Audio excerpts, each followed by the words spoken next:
Ravishekharananda Avadut. And tell us how you became involved with the Nanda Marga initiation. Yeah, I became interested in spirituality in my teens in my family. I'd come across a book titled A Search in Secret India. And that book got me into the whole mystical experience of the gurus of India and this deep spiritual tradition of India.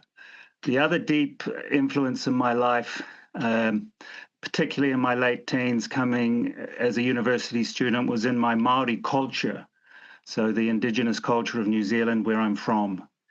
And so these two influences were somehow very present with me.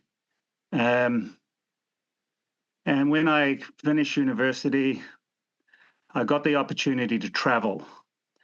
And I actually just got a career job. And I had to make the decision whether I was going to do that or I was going to go traveling. And I decided to do the traveling. And the reason for that was simply because I knew I had to find my spiritual path. So my interest in spirituality was strong enough for me to actually resign from that very good position I had and throw my fate to the wind, as it were, get on a plane. I ended up first actually in New York City in the US, and I was carrying with me a little book that I traveled with. I literally carried it on with me as I was traveling.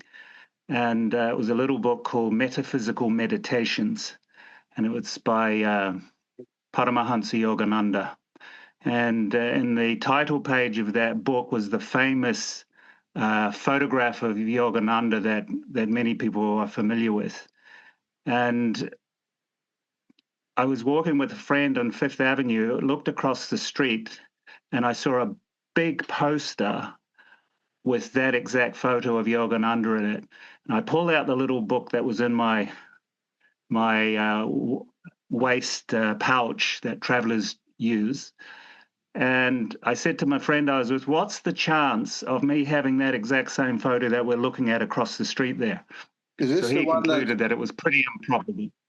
Is this the one that's on the cover of his book, Autobiography of a Yogi? That's right. Yes, it is exactly that one. So we crossed the road, and it turns out there was going to be a public lecture by a sannyasi monk of Yogananda. And I was going to be there still at that time. I went to that lecture, and that's really where I got a formal method of meditation. I'd been meditating previous to that using the famous Ishkon mantra that people might know about. But Krishna. In that encounter, sorry? The Hare Krishna mantra. That's right, yes. So I've been using that mantra actually for about a year. So it was a wonderful occasion to get to meet that sannyasi monk of Yogananda. I got to learn a proper practice of meditation.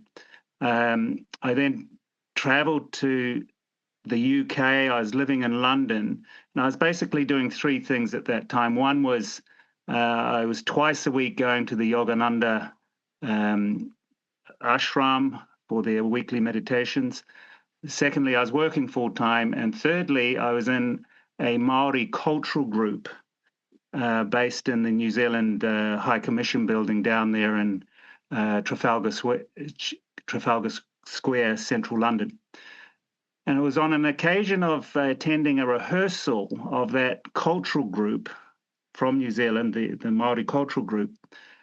And I arrived late in that rehearsal. I went in the room and I was amazed to see, sitting amongst the members of that group, an Indian monk, dressed all in his orange robes. So I got to speak to him after the rehearsal had ended, and it turns out he wasn't actually an Indian monk. He was a Maori monk from New Zealand. And he told the story that his guru, Baba, in his personal contact with Baba, had asked him the question, "What is your mother tongue?" And the answer that he gave was English, because that was actually the only language he knew. Can you say his name? And Baba gave him the reply. He did actually leave, but his name at that time was Acharya Jivananda Avadut. And when Baba said, no, that's not your mother tongue is Maori. And then he told him, you have to go and learn your mother tongue. And I'm sending you to a posting where you'll have the opportunity to do that. And that was actually in London, and he was posted there as Regional Secretary, London region. And for that reason, he came to that cultural group that I was a member of, and that's how I got to meet him. Now, as it turned out, I was a very devoted, adherent of the Yogananda practice.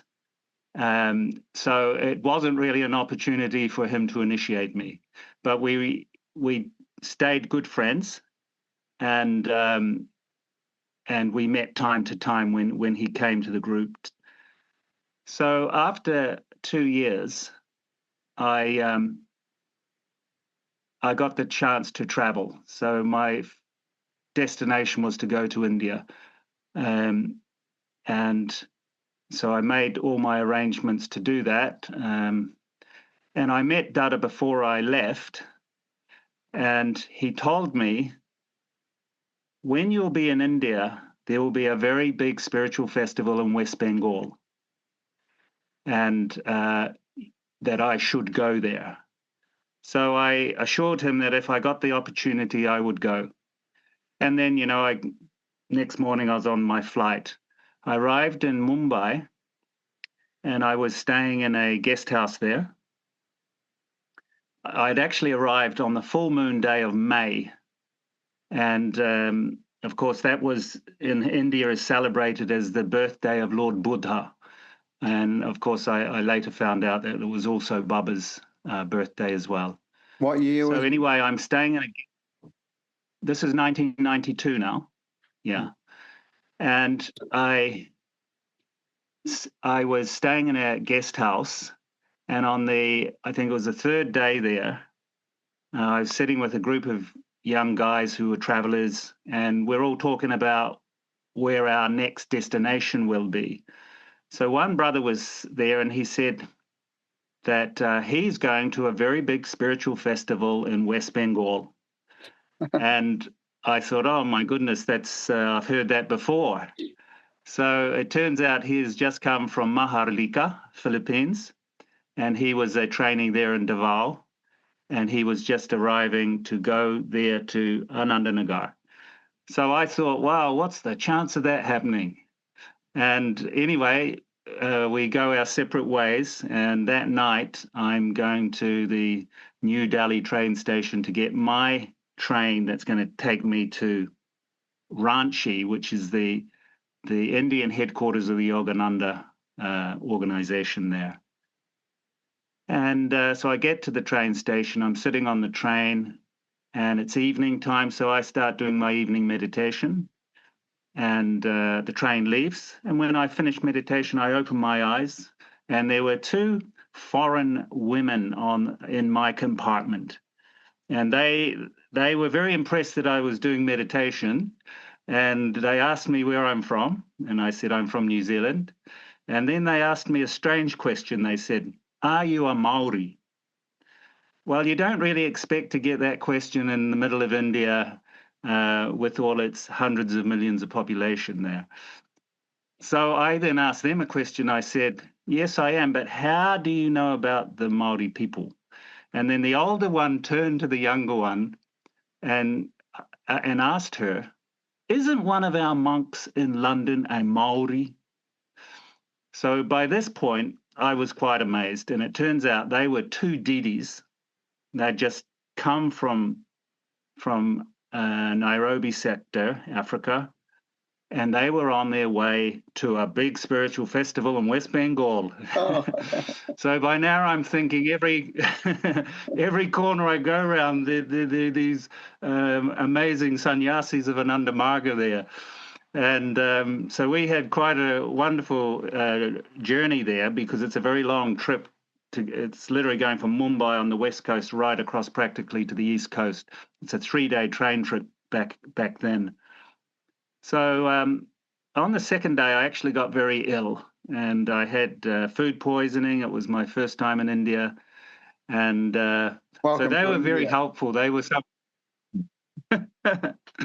exactly. So they were quite experienced and assured me that, everything was all right, and they provided me with purified water and things. And then the next day was the third day on the train, and in the evening time, we were coming to the station where I had to get off, which is actually in Odisha, and then travel up north to get to Ranchi. And I was still very ill, and they decided they're going to get the train conductor, the ticket collector, for advice. So this ticket collector arrives. He took one look at me on the train, and he says, no, you're too sick to get off the train. And right there in front of my eyes, he changes my ticket, and suddenly I'm going to Howrah Station, Kolkata.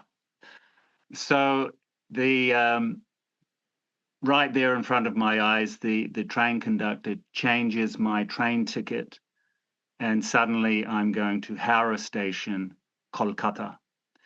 Well, the next morning we arrived there, and the DDs put me into their taxi, and they say, we're taking you to a very good doctor.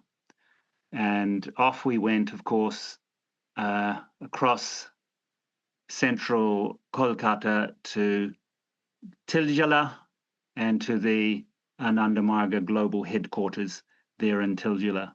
And they took me in there and immediately took me to the doctor there. He was an excellent doctor, a homeopathic doctor. He was very familiar with this type of food poisoning condition that the foreign people were getting when they come to India. And he had a whole protocol that he gave to me. And after a couple of days, I got better. So that was the first Jagrati of Ananda Marga that I'd actually been in. And I had a very good experience there.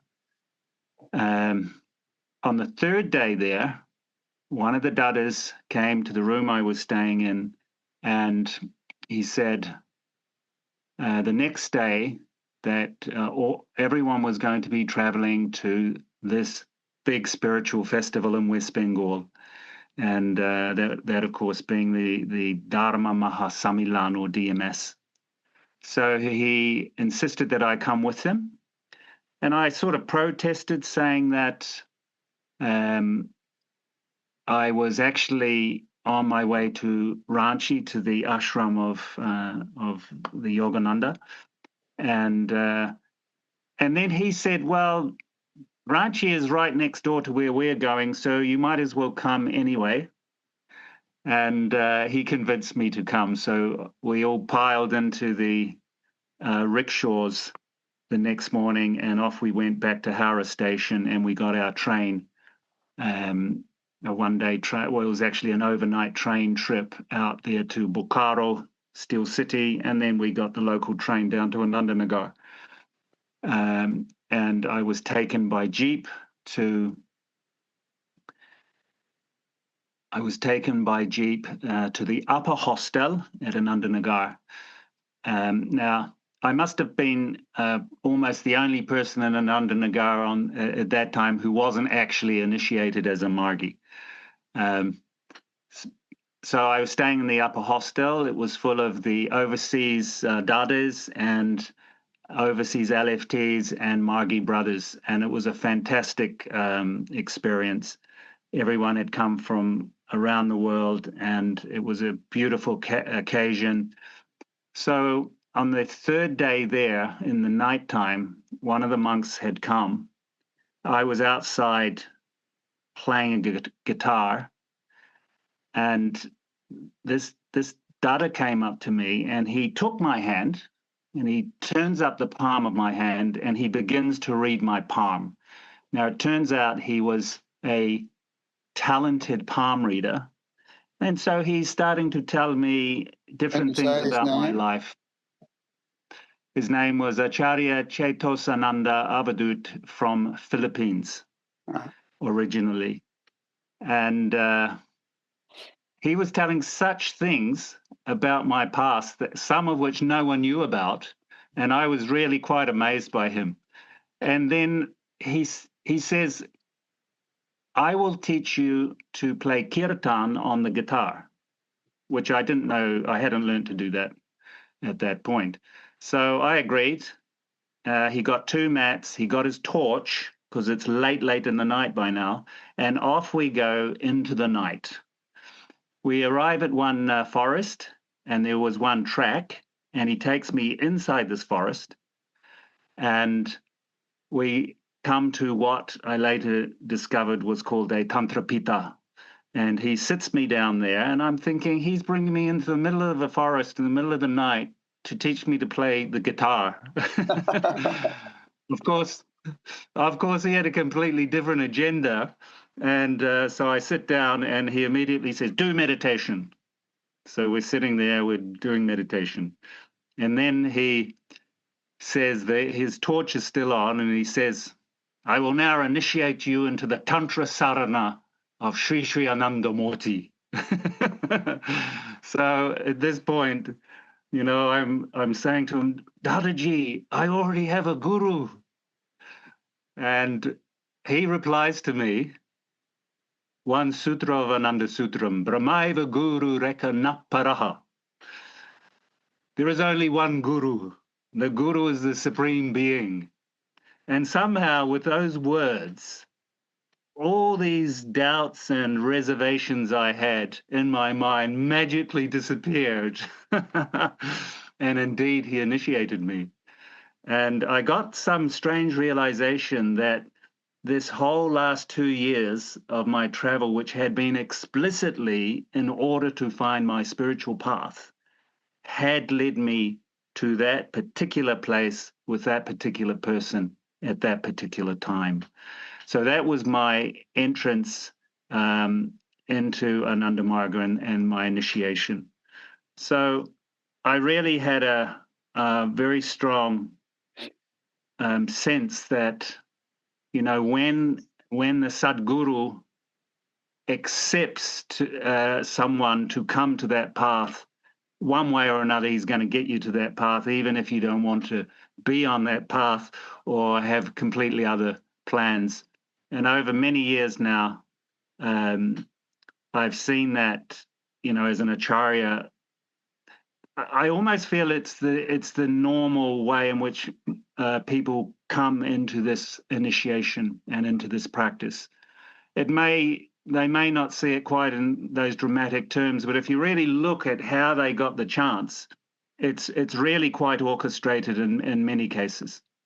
Well, I've done about 200 interviews so far, and many of them was exactly like that. They didn't realize until later that Baba had actually brought them to the path, and you could see how he is creating circumstances which would sort of bring them along.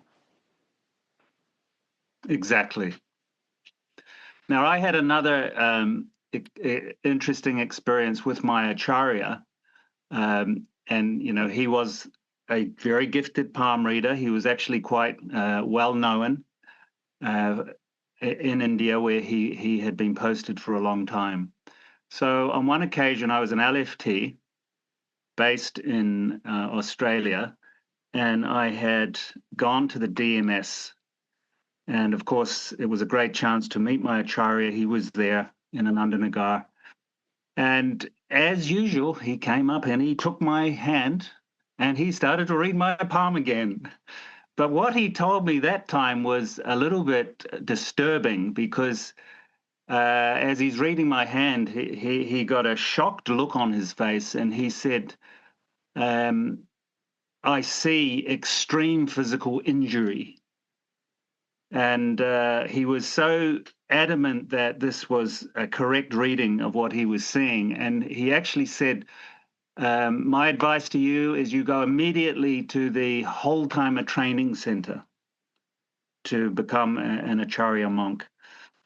Now, when I left Australia, one Dada there had extracted almost like an oath from me that I was going to come back, that he was not ready to lose his LFT. So I dutifully gave him the assurance that I was going to go back.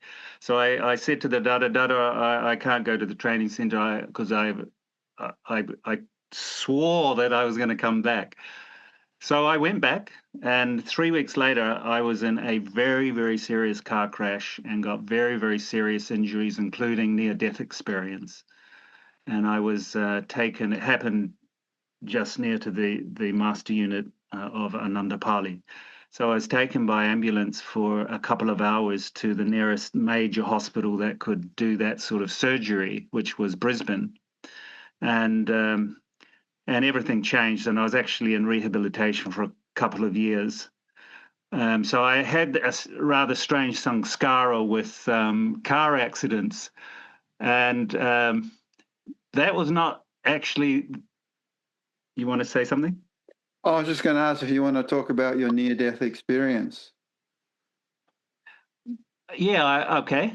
I had the clear experience of leaving the body. I had the awareness that my body was in a room below me, and that I was somehow able to witness that. I remember being in a state of being very relaxed. There was no pain, and there was no apprehension or concern, actually. I also had the awareness that if I went one step further, then it would be completed. That withdrawal from the body process would be complete.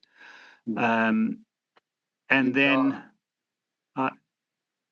that I would have died. And I don't remember taking any decision at all on that, but at some point later, I became conscious in my body, but it wasn't immediately then. I imagine I went back in this coma state, and when I came out of the coma, then I actually had the remembrance of that. So that was the experience I had. Now, I didn't know that that was a near-death experience, to be honest, at that point, but I later, actually, while staying at Ananda Kamala there near Malani in Australia, I got the chance to meet a specialist of near-death experience. And when I started relating my experience to her, she immediately said, no, this is a classic near-death experience you've had. She actually told me that you're likely to experience these symptoms, and it could last for many, many months. And I had all of those symptoms, she actually said. So it was a very useful encounter because it is it's a very traumatic type of experience, at least the one I had. Not the leaving the body part, but it's the recovery process you go through. So there's a type of shift of personality that is very common, and I also had that. There's extreme psychic sensitivity, especially to people's emotions. There was extreme sensitivity to fluorescent light bulbs. I found it very hard to go into a supermarket where they have, a whole ceiling full of these light bulbs. But she assured me that over time that would lessen, which it did do.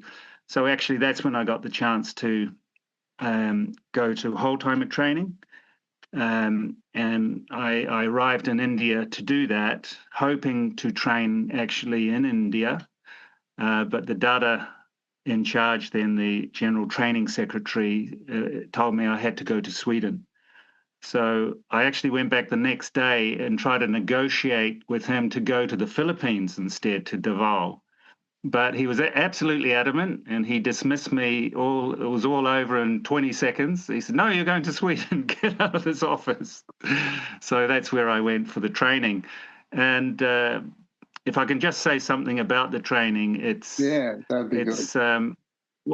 Certainly one of the most memorable and spiritually uplifting experiences that I've had in my life. People often think that, you know, you're going to graduate as an acharya and you're going to somehow go to another level. But if you think about it, you're in this ashram setting. In Sweden, it's literally in the middle of a forest. In winter, it's covered in 3 feet of white snow for as far as the eye can see. And in summer, it's a very beautiful, beautiful setting, full of flowers and open. We have an open field that belongs to the ashram for our gardening, and it's a very, very pure life with a lot of kirtan, a lot of sadhana, and the rest of the time is really doing study and then the physical work of the ashram. So that was a fantastic couple of years I had there. On one occasion, the trainer called me to his office, and that was in the time of Dada Ravishekharananda. And he told me that the next day, all the trainees were leaving because they had to go out and do business for actually 2 weeks, and that I would stay with him. I'd be the only trainee there. And so I would, you know, take care of Dada's needs and do some work in the ashram there. And then after about 4 or 5 days, he called me to his office and he said, in the morning, we are going to drive to near to Stockholm. We have to pick up 2 of the sister trainees, and then we will drive to Denmark. And that meant I had to drive to Denmark because I was the only one there with the license, so with the driver's license. So I agreed. Now, he was actually, each night I was sitting with him and he was narrating his different Baba stories, his different experiences with Baba. And so he would keep me there and I'd be writing these stories and then typing them out. Often it was going quite late in the night, and on that particular occasion, I was with him until nearly midnight.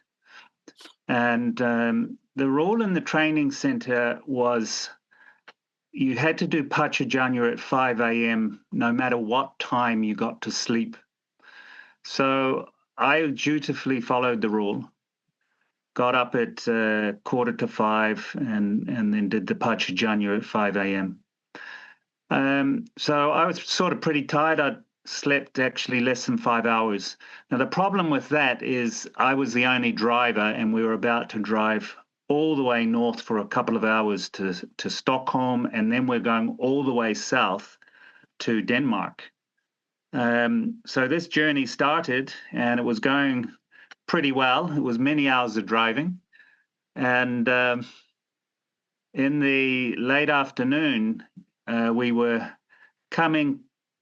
actually 20 kilometers from Helsingborg, which was our destination to get the ferry to cross over to Denmark by ferry. And I was really tired. And actually, I'd been stopping prior to that and doing half baths and refreshing. And I was getting really tired again. And then I saw that roadside saying it was only 20 kilometers. So I thought, oh, let me carry on. We're nearly there. And unfortunately, I fell asleep. And it was a brand new Volvo with cruise control. And that cruise control had been set to about 110 kilometers an hour. So I'd fallen asleep. The car continued to accelerate due to the cruise control, went off the road, and it was on a grass strip, and it was banging and bumping at high speed, you can imagine. And I woke up just in time to see that we're about to crash into the dividing rail between the 2 motorways. And it was all happening so fast, I simply concluded that we were about to die. And miraculously, I saw the steering wheel start to move itself, and it literally turned. So rather than a sort of head-on collision with that dividing rail, it hit on the side, and it was pushed back onto the motorway again. Now, there were 3 people in that car. We were all screaming for our lives. One word: Baba, Baba, Baba. And at that point, I did manage to get control of the steering wheel, slowed the car down, and we came off the side of that motorway, having avoided contact with the other vehicles on the motorway. And we were all in an absolute state of shock. And I said, Dada, Dada, something happened. The steering wheel turned itself. And then he said to me, listen. And what had been happening, he had been sitting in meditation in the passenger seat for literally 2 hours. And he said what was happening in his meditation, he said it was like being on the chariot of Krishna in the Mahabharata. And the horses were drawing this chariot at very high speed, but Baba was standing on that chariot, holding the reins and holding his hand. So, so somehow he said he knew we were in extreme danger, but that we would get saved, that Baba would save us. And indeed, that's exactly what happened. And then I told Dada a strange thing. I said, Dada, one of your stories you had told in the ashram that I'd written down, it was how Dada had surrendered more to Baba. So he's relating this story about a technique he had used.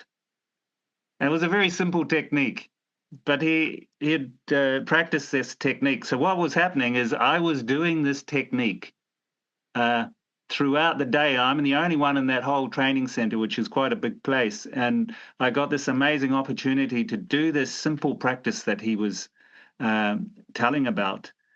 And it was very obvious to me. And that practice was all about surrender, how to get more surrender to Paramapurusha, to the supreme consciousness, to the supreme being. And can you tell us that? It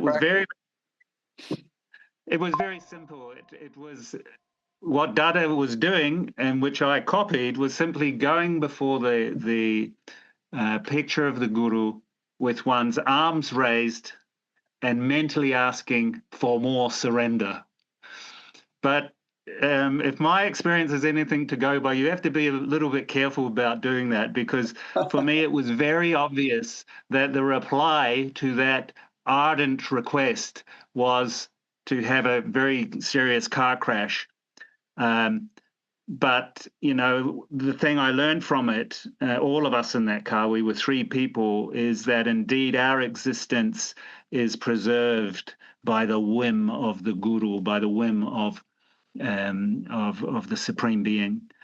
So anyway, that's there's many types of stories like this of sadhakas of all sorts of traditions, that when one really wants to do that surrender, somehow the Supreme Being arranges the circumstance where you get the clear realization that you're being sustained in your existence by the grace of the Supreme. If we have time, I'd like to share another story. Yeah. This story happened in Italy when I was posted there in the late 1990s. And there was a very good Margi brother there. And I was each week going to his unit for prachar, for the teaching of our meditation classes. And he had, the Jagrati was in his, the building that he ran his personal business from. And after the prachar class in the evening, I would then stay overnight in that building. So he told me that in the morning he would be driving from. We were in the north of Italy, and he would be driving down to Rome, which is sort of central Italy on the west coast. And it was quite a few hours drive. Now, I had driven with him before. His And name? so he's running his, His name? his name is Atman. Oh, no. Atman.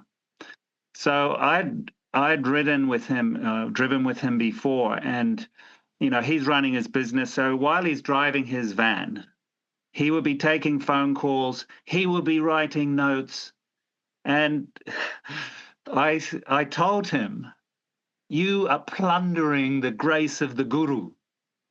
How are you trying to run your business while you're on the motorway driving at 100 kilometers an hour?" So that day in the morning when he left, I went out with him as he's getting in his van. He's packed all his goods in his van, and I said to him, "Drive very carefully." Just remembering how the style he was driving was so dangerous. So anyway, he sets off, and I go back and I was staying in that building for another day. And that the next day before I left there, I was doing meditation in the morning. And in this meditation, it suddenly flashed in my mind in vivid detail that he had just had a serious car crash and he had actually died. And it was so graphic, this scene playing in my mind, and I literally started to cry. And then I got up and I got the phone, and I was trying to find his phone number, and I couldn't make any contact. But later in the day, I rang his mobile phone and he answered it.